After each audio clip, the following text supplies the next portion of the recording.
नमस्कार, जय श्री हरि।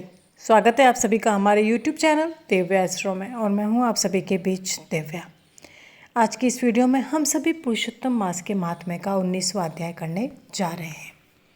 श्री सूत जी बोले, हे तपस्वियों, इस प्रकार कहते हुए प्राचीन मुनि नारायण को मुनि श्रेष्ठ नारद मुनि ने मधुर वचनों से प्रसन्न करके कहा, हे ब्राह्मण, तपोनिधि सुदेव ब्राह्मण को प्रसन्न विष्णु भगवान ने क्या उत्तर दिया, सो हे तपोनिधि मेरे को कहिए।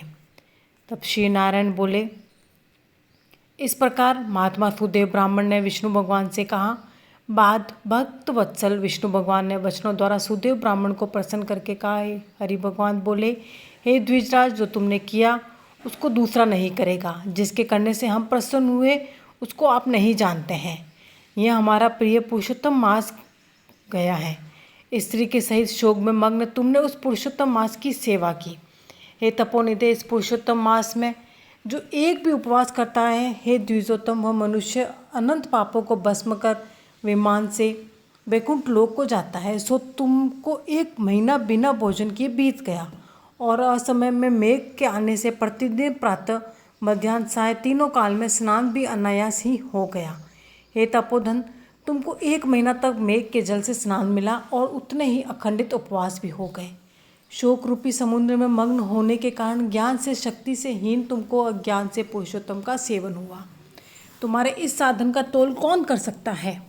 तराजू के एक तरफ पलड़े में वेद में कहे हुए जितने साधन हैं उन सबको रखकर और दूसरी तरफ पुरुषोत्तम को रखकर देवताओं के सामने ब्रह्मा ने तोलन किया और सब हल्के हो गए, पुरुषोत्तम भारी हो गया।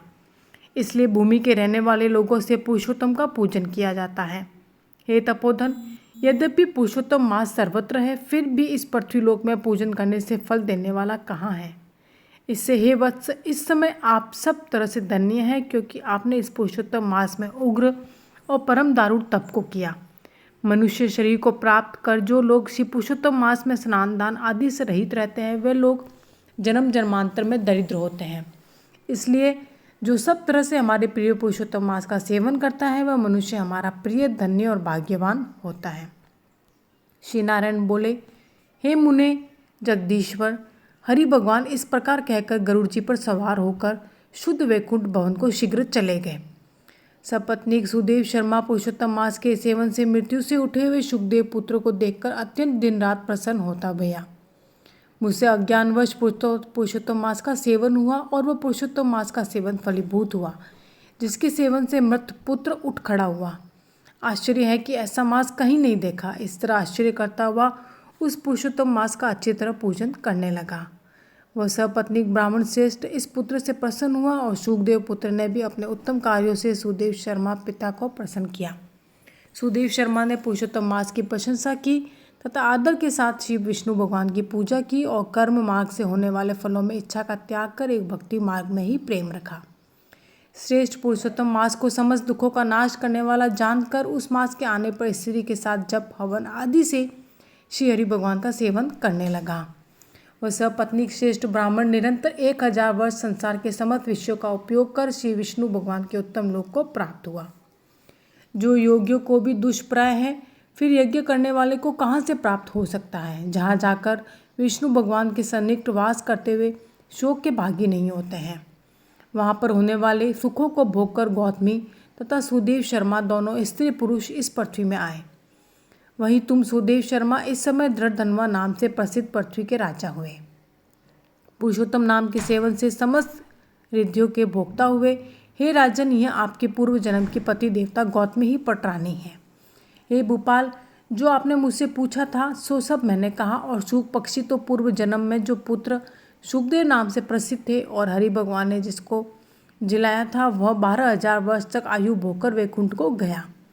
वह वन के तालाब के समीप वटवृक्ष पर बैठकर पूर्व जन्म के पिता तुमको आए हुए देखकर मेरे हितों के उपदेश करने वाले प्रत्यक्ष मेरे देवत विषय रूपी सर्प से दूषित संसार सागर में मग्न इस प्रकार पिता को देखकर और अत्यंत कृपा से युक्त वह शुक पक्षी विचार करने लगा कि यदि मैं इस राजा को ज्ञान का उपदेश नहीं करता हूँ तो मेरा बंधन होता है। जो पुत्र अपने पिता को पुनः नरक से रक्षा करता है वही पुत्र है। आज मेरा यह श्रुति के अर्थ का ज्ञान भी वृथा हो गया। इसलिए अपने पूर्व जन्म के पिता का उपकार करूँगा। हे राजन दृढ़धनवा, इस तरह निश्चय करके वह सूक पक्षी वचन बोला। हे पाप रहित राजन, जो आपने पूछा सो यह सब मैंने कहा। अब इसके बाद पाप नाशिनी सरयू नदी को जाऊंगा। श्री नारायण बोले, इस प्रकार बहुत समय तक उस प्रसिद्ध यशस्वी राजा दृढ़धनवा के पूर्व जन्म का चरित्र कहकर जाते हुए वाल्मीकि मुनि की प्रार्थना कर असंख्य पुण्यवान राजाओं का राजा वाल्मीकि मुनि को नमस्कार करता हुआ कुछ बोला। इस प्रकार यह पुरुषोत्तम मास का 19वां अध्याय पूर्ण हुआ। यदि वीडियो पसंद आया हो तो वीडियो को लाइक ज़रूर कीजिएगा और कमेंट बॉक्स में जय श्री हरि का नारा लगाना बिल्कुल भी ना भूलिएगा।